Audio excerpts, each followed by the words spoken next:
Hey everyone, welcome back to another episode of Soul Plus Systems.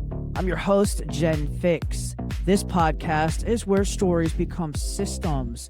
We explore the moments that changed people's lives, what they learned through them, and how they're now helping others create lasting transformation. Today's guest is Alyssa Thorne. Carly is an educator, speaker, wellness and fitness expert, consultant, producer, and founder of Transformations Life Center and Transformations Life Productions.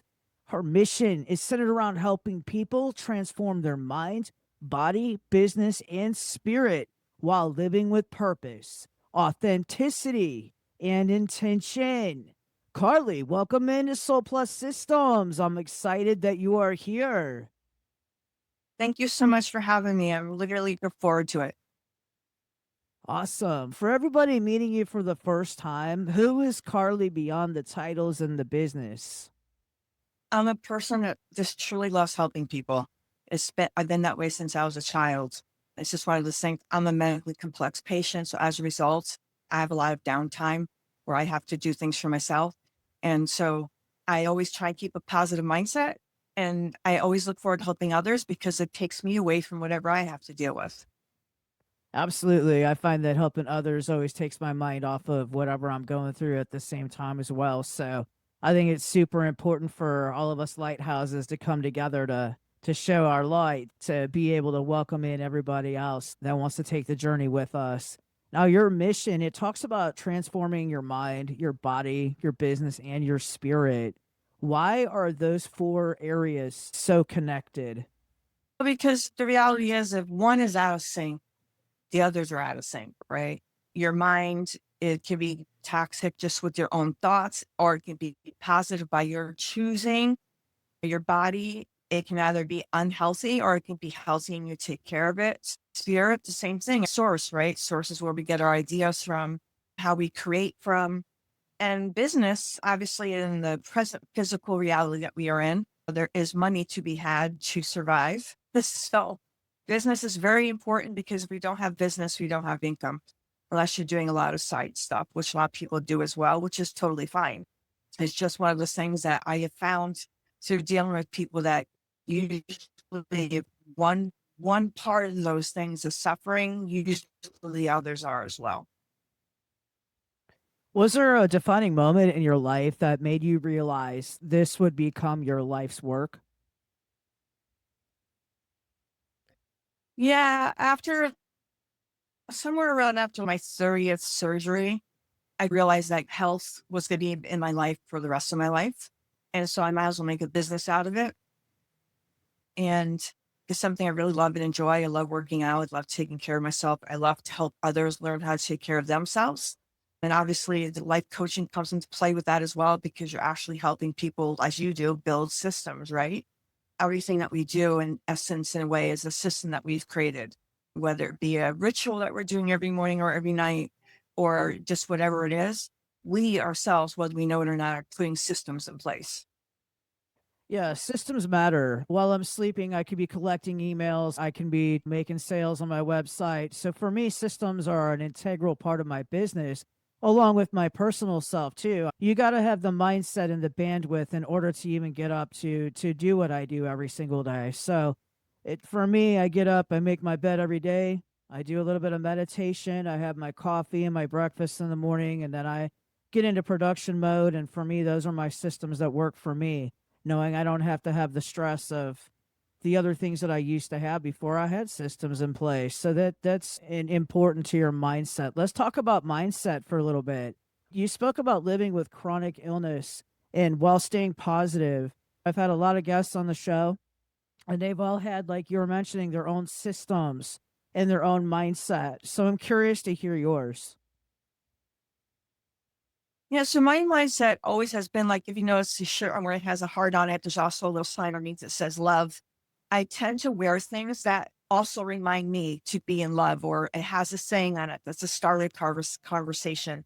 Now, everything I wear tends to be literally positive, just because I know there are times I can be in pain or I'm not going to be feeling well.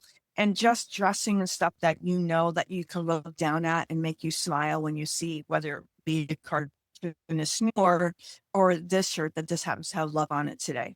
So positivity has always been a play in my life, because the other option is severe depression. And I have attempted suicide when I was younger, like 3 times. Keeping my mindset in check is vital. And I think everyone can talk to, I just think it's really important for everyone to have, whether it be a therapist, a mentor, someone that you can talk to. I think that is just really important in life right now, especially today's times. It's much harder.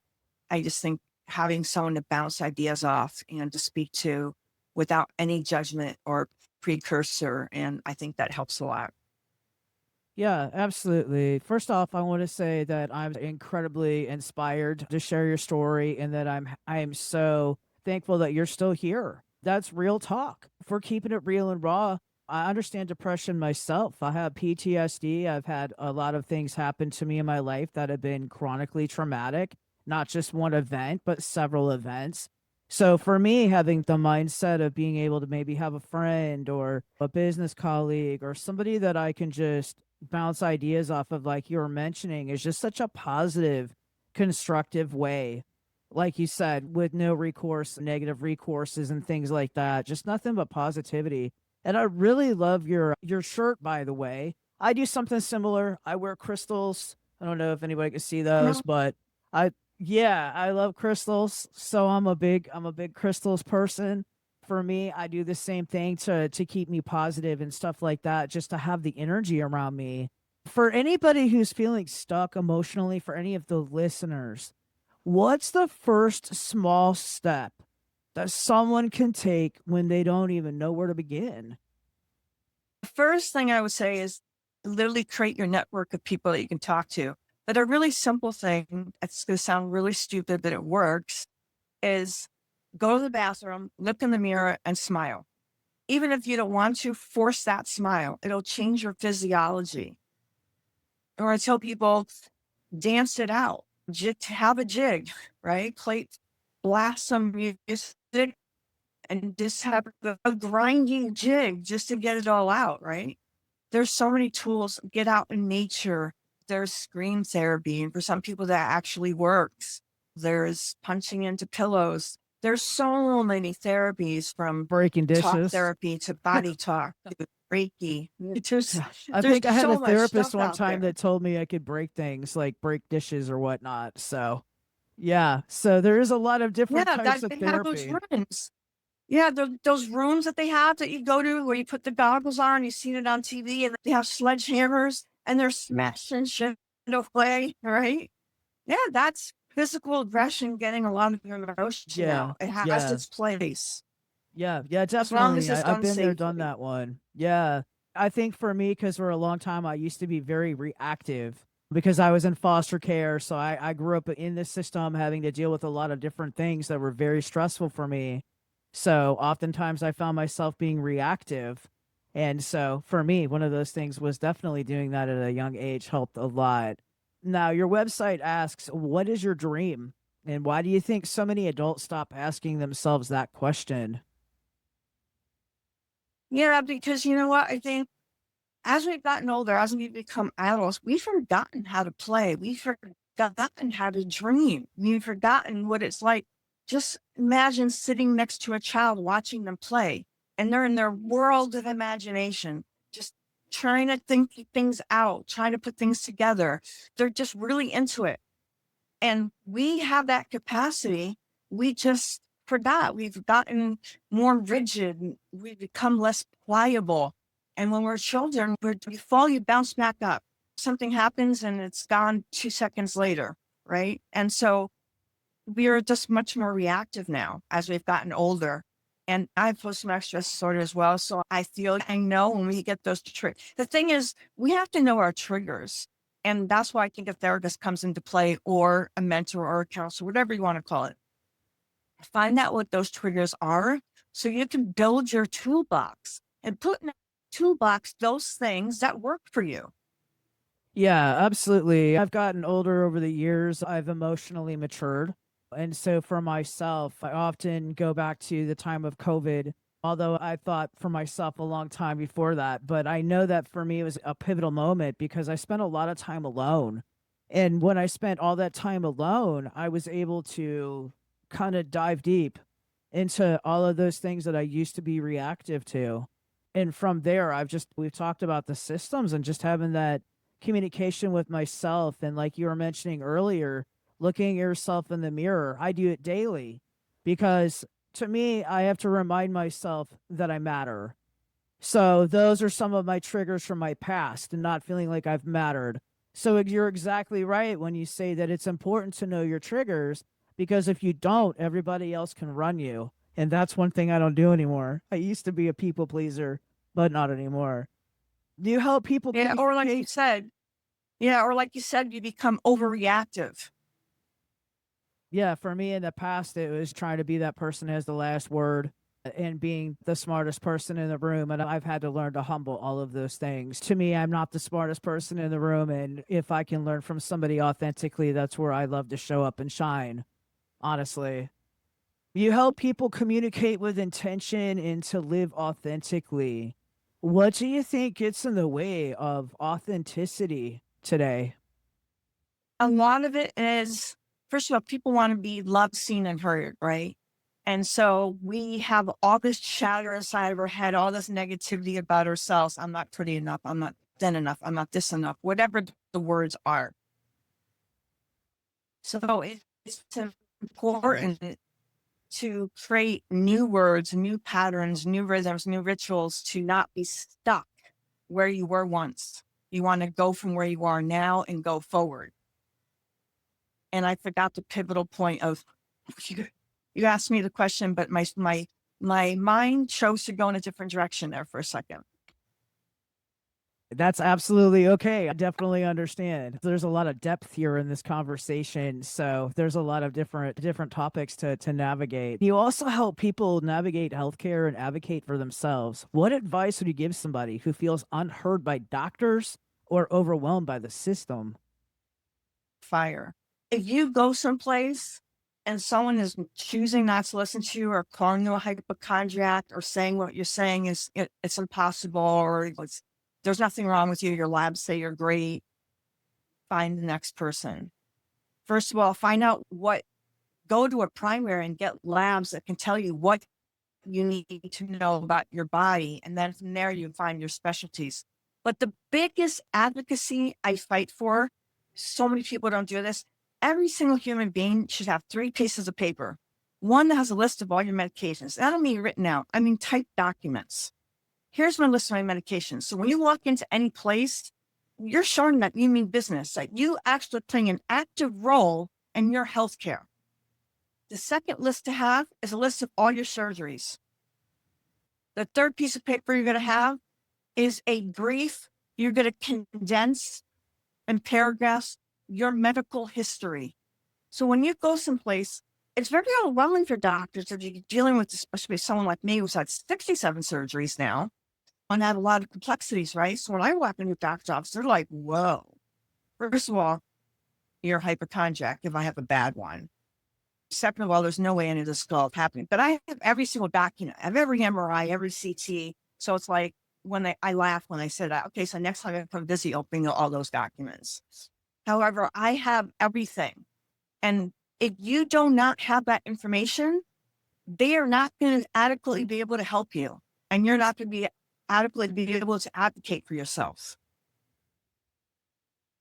All right. Advocate to be an advocate for yourself is super important. Now, transformation can sound overwhelming. What are some practical daily habits to create lasting change over time? Several of them. One of them is a daily gratitude journal. I think in the evening it's best to do because you've had your day, then you can pick something that you're grateful for. It could be, and you can even list more than an item, obviously. And the second thing is beyond the gratitude journal is to actually have positive self-talk. Literally take the effort. Like you said, you go in the mirror is positive affirmations. I know it sounds silly. However, there's scientific background that if you use affirmations and you do it for an extended period of time, not like a day and then not the next day, and then No, I'm talking about being very consistent with something for at least 90 days. You will start to feel the shift. It's not a magic cure where you say them the next day, I've arrived, right? It's actually a process. Yeah, I can 100% identify with that with systems, like with my YouTube channel. We're approaching 1 million views. Like you said about the consistency, I have a video out. It's called You Don't Have a Mood. And it's true. You have to have that daily consistency in order for it to compound, in order to earn that momentum. And once you have the momentum, then you have the leverage and then you have the receipts. So for me, that's huge. Daily consistency is a huge thing for me. Not I don't do it when I feel like it. I do it because I believe in the greater mission. If somebody watching you today feels like life has knocked them down, what would you want them to hear from you? I want them to hear from you that we are all beautiful, we are all loved, we are all worthy, and we all are due respect, right? And to just really think of yourself having those things. And as I say, you can acquire anything. You just act like it and you will become it. It takes practice. It takes repetition to become something, right? So those things are really important. Repetition matters. And also, like you said, meditation. Meditation is such a powerful tool. And no, you don't have to be in lotus position for 30 minutes. People think that's the only thing that meditation is. You can go on a nature walk and that could be meditation. You could be chanting and walking. That's a Joplin meditation. However, yes, you can sit and it can be for 5 minutes, 10 minutes. It doesn't have to be for half an hour. However, you choose that half an hour, go for it by all means. I just think we need to find ways to quiet our mind and get that stillness so that we can connect with source in ourselves and see where we're going. Yeah, connect with yourself and connect with the universe and connect with the higher power, whatever your beliefs may be. What's next for you? Any upcoming projects, speaking engagements, books, or anything you'd like Yeah, everyone to know actually, about? well, I'm working on a couple books, chapters, and I do a lot of collaborative writing. So I just finished writing a chapter for one book, and I don't have the official title yet. And then I just wrote another one for Cracking the Rich Code series. So I'm just finished that chapter. And yeah, just basically doing a lot of writing these days and a lot of coaching. All right. Where can people connect with you, follow your work, Yeah, and learn more about absolutely. everything that you're building? So I would say Google is a great place. You can literally just put my name in there, Carly Alyssa Thorne, and every platform will come up. That way, I'm not giving you 5 different websites, or just go to my main website, which is also my name, Carly, CarlyaThorne.com. So CarlyAThorne.com. And that also has a source to all my links. All right. Carly, thank you so much for being here and for sharing your story with us today. I appreciate your openness and the work that you're doing to help people transform every area of their lives. And thank you to everybody watching or listening. If this conversation encouraged you, challenged you, or gave you a new perspective, be sure to subscribe, share this episode with somebody who needs it, and leave a review. Until next time, remember, your story matters, your systems matter. Keep building a life that you're proud to live.